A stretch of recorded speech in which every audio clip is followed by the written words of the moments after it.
The shuttle trembled as it pierced the atmosphere, turbulence rattling through the hull like a drumbeat of distant artillery. Lieutenant James Carter sat motionless, his rifle secured across his lap, fingers absently running along the polished wood of its stock. The weapon stood out among the gleaming, energy-based arms of the alien soldiers seated around him. It always did. He caught the wary glances from the coalition troops, their expressions ranging from mild curiosity to outright disdain. They were a mix of species, some reptilian, others insectoid, a few vaguely mammalian, but all had one thing in common. They believed in the superiority of energy weapons. Carter had stopped bothering to explain himself long ago. His rifle spoke for him when it mattered. Across from him, General Vorkai, a towering, broad-shouldered Threxian, studied him with narrowed amber eyes. The general's scaled features were locked in an expression of quiet contempt, his arms folded over his armored chest. "I fail to see the purpose of your presence, human," Vorkai said at last, his voice a deep, resonant growl. "Your kind's weapons are obsolete. This is not a battlefield for relics." Carter met his gaze without flinching. "Depends on what you value, General. Accuracy, precision, reliability. My relic does just fine where it counts." A few scoffs rippled through the shuttle. A four-armed officer let out a clicking laugh, mandibles twitching. Another, a feline-like warrior, tapped his plasma rifle against his knee with a smirk. They thought this was a joke. Carter had seen the same reaction every time a new unit took him in. The shuttle's comms crackled, and the pilot's voice cut through the murmurs. "Final approach. Landing zone is hot. Prepare for immediate engagement." The air inside the shuttle tensed. Armor was checked, weapons primed. Carter pulled the boulder's rifle back, chambering around with a quiet, mechanical snick. That small, simple sound seemed louder than the hum of the plasma weapons around him. One of the soldiers shot him a skeptical glance. Vorkai sighed. "Stay out of our way, human. Let the real soldiers handle this." The ramp dropped, and the battlefield opened before them. A ruined city stretched into the horizon, its skeletal remains blanketed in thick smoke and shifting shadows. Fire bloomed in shattered buildings, their metal frames twisted from the heat of plasma detonations.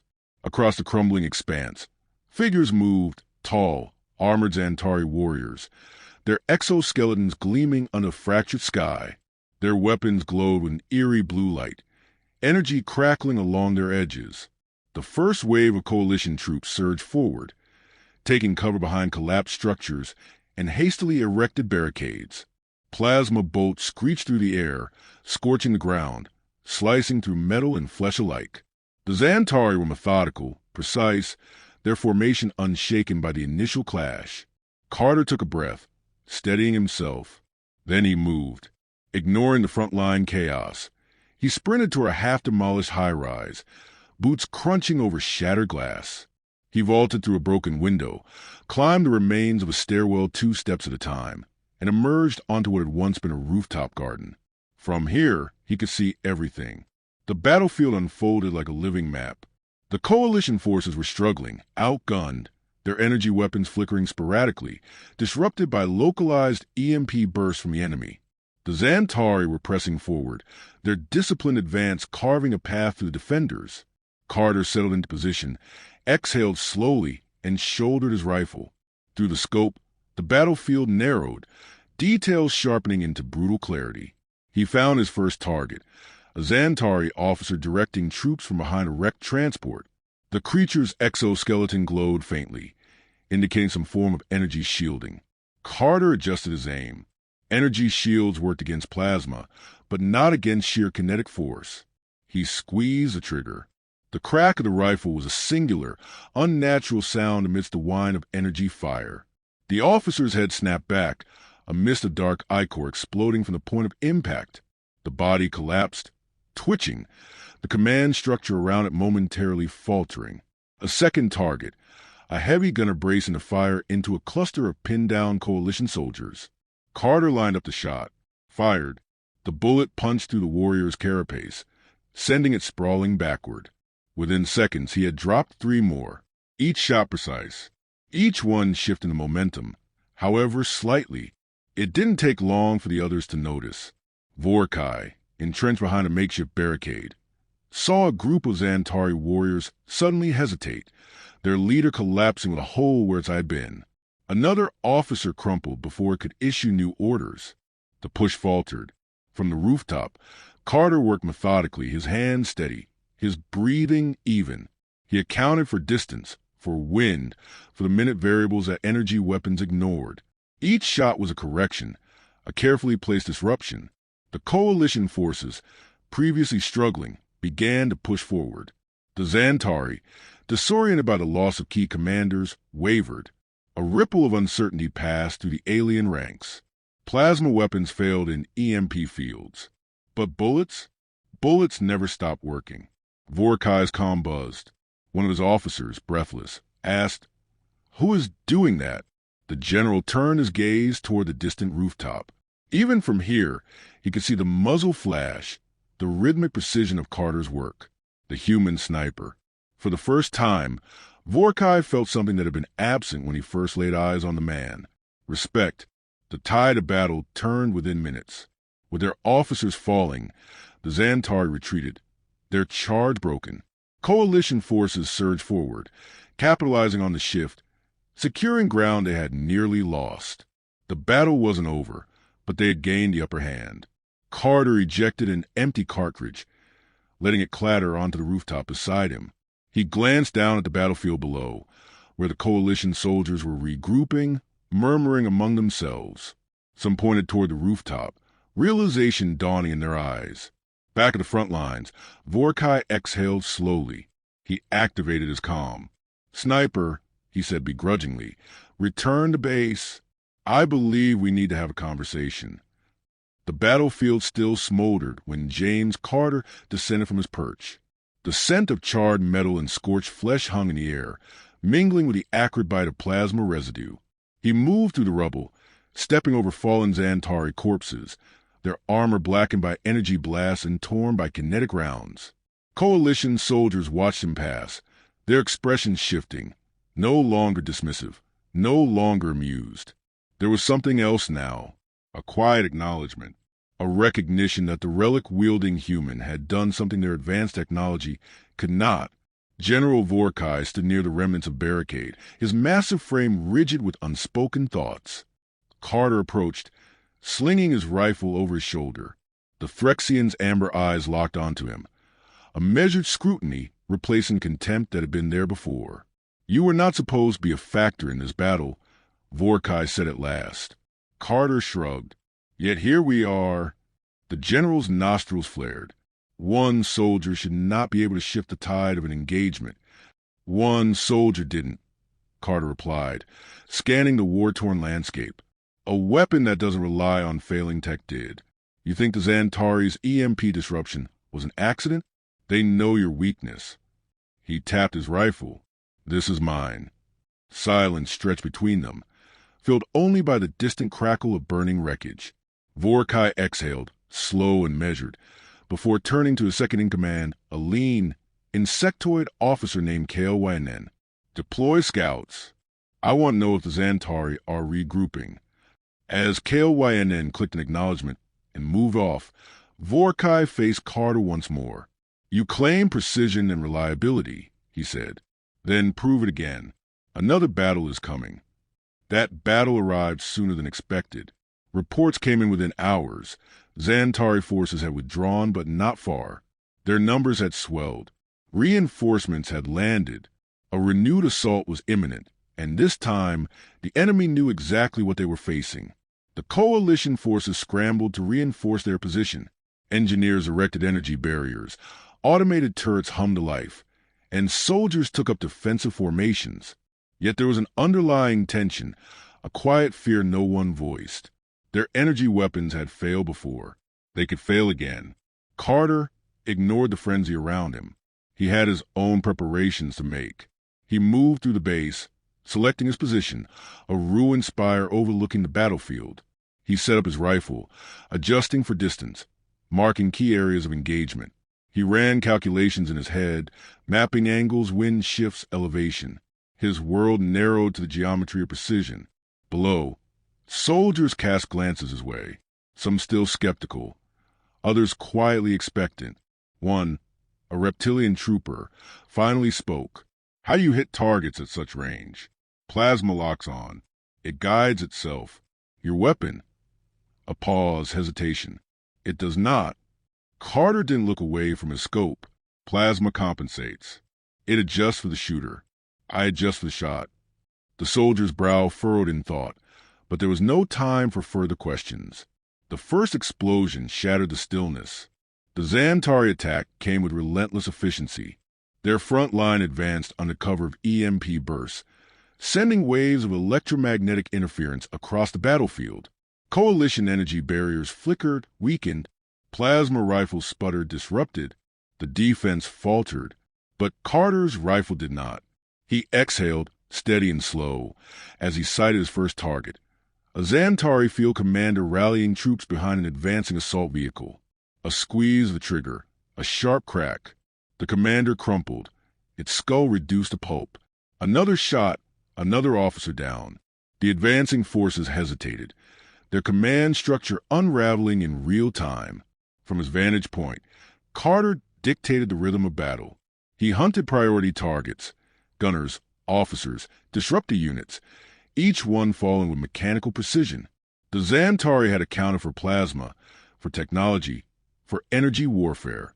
They had not accounted for a human with a rifle and the patience of a predator. Below, coalition soldiers rallied. Inspired or desperate, it no longer mattered. The defense line solidified. For every enemy Carter dropped, his allies pushed forward. The Xantari's calculated assault began to fracture, their forward momentum bleeding away under the weight of disruption. Vorkai watched from the front, plasma sword in hand. He had fought countless battles, seen victories and defeats alike, but never had he witnessed a single soldier unravel an offensive with such quiet, lethal efficiency. He activated his calm. Sniper. Carter's voice came through, calm despite the chaos. Busy. Their assault is failing. You're doing. A pause. Then, with dry amusement, You almost sound surprised, General. Vorkai huffed, but said nothing more. The truth was self-evident. Minutes stretched into an hour, the battle grinding into a stalemate. Then, at last, the Xantari faltered. Their forces withdrew, not in a tactical retreat, but in disarray. Their line had broken. The coalition had held. Carter lowered his rifle, rolling the tension from his shoulders. The battlefield had fallen silent. Smoke drifted over the ruins, mingling with the dying embers of plasma fires. The ground was littered with the dead. Xantari warriors, coalition soldiers, remnant of battle that should have ended differently. As he made his way down from his perch, he saw them watching him again. The soldiers, the same ones who had laughed. Now they said nothing. Now they only looked. Vorkai met him at the edge of the command post. There was no disdain in his gaze now. No doubt. You were correct, the general admitted at last. The Xantari accounted for our weaknesses. They did not account for you. Carter glanced at the ruined battlefield, at the bodies left in his wake. His voice was quiet. They will now. And they both knew the war was far from over. The order came down in clipped, urgent tones. The Xantari warlord had arrived.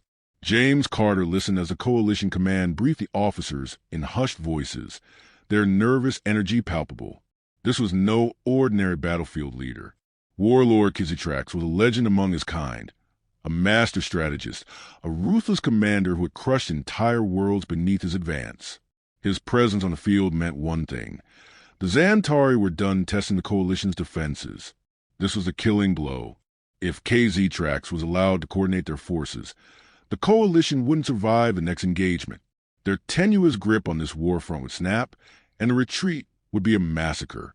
Vorkai's forces were holding, but barely. The advantage Carter had given them in the last battle wouldn't last. The warlord had to die. Carter stood at the edge of the war room, arms crossed, listening as the officers debated the impossible. The Xantari command post was fortified deep within the ruins of the city, its perimeter guarded by the finest warriors their species had bred for war.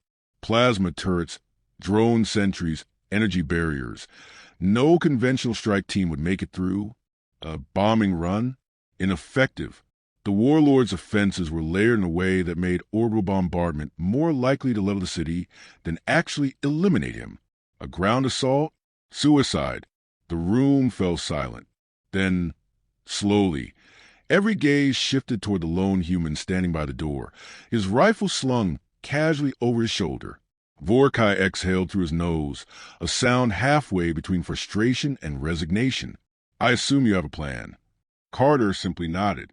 He moved under the cover of night, slipping to the ruins like a phantom. The coalition had launched a diversionary attack at the outskirts of the enemy's defenses, just enough noise to keep the Xantari forces occupied. It wouldn't last long. He had one chance. The warlord's command post loomed ahead, a once grand tower reduced to jagged steel and collapsed walls. The Xantari had reinforced it, but war had already taken its toll. Cracks in their defenses existed. He just had to find the right one.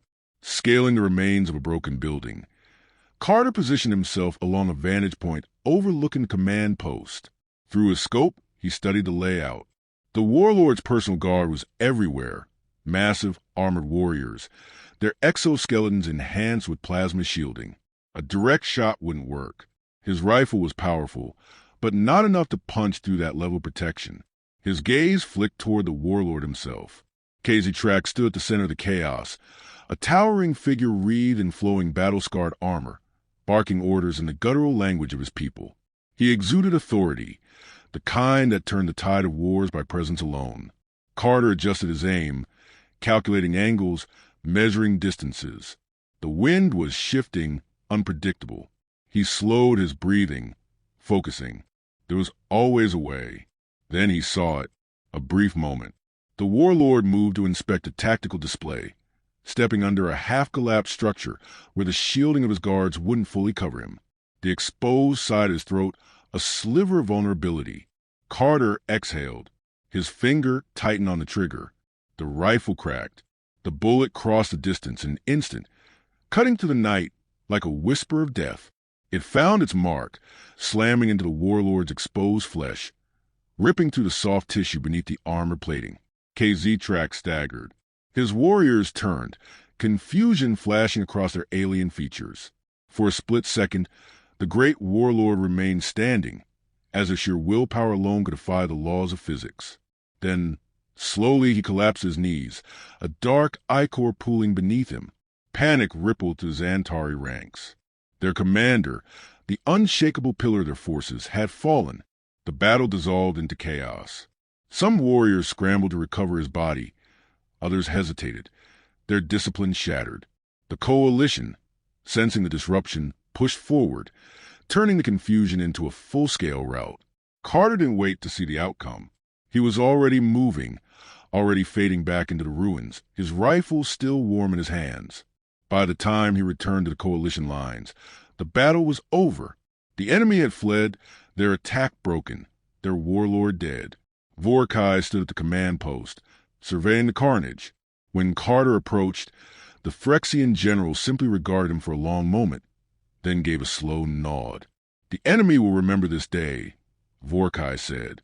Carter glanced back at the battlefield, where the remnants of the warlord's forces lay scattered. His voice was quiet. So will we.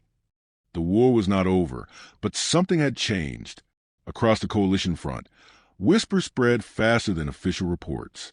The assassination of warlord Callsign had done more than cripple the Xantari's immediate assault. It had struck at the heart of their confidence. Their war machine, so reliant on hierarchy and domination, had been shaken in a way no battle had ever managed before. They had never lost a leader of his stature, never believed it possible. The man responsible moved through the aftermath with quiet detachment.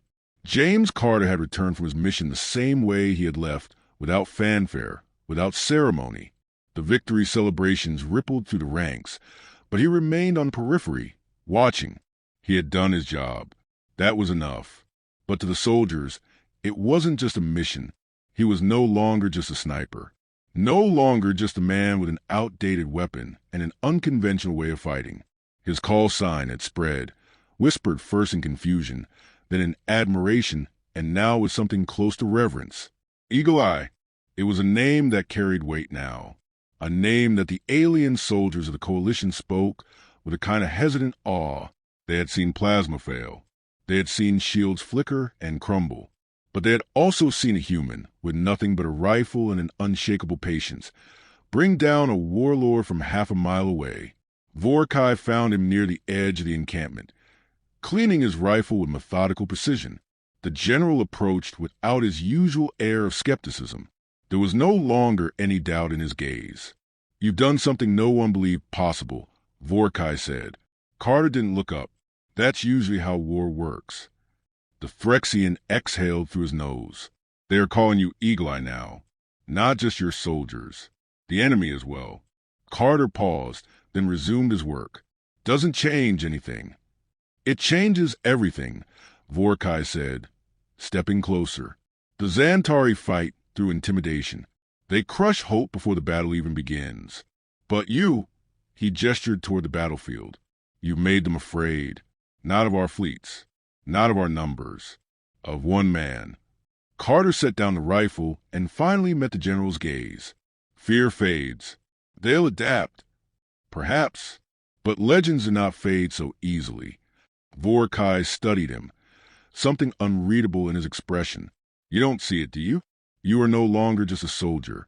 You are a symbol now, a reminder that they are not invincible."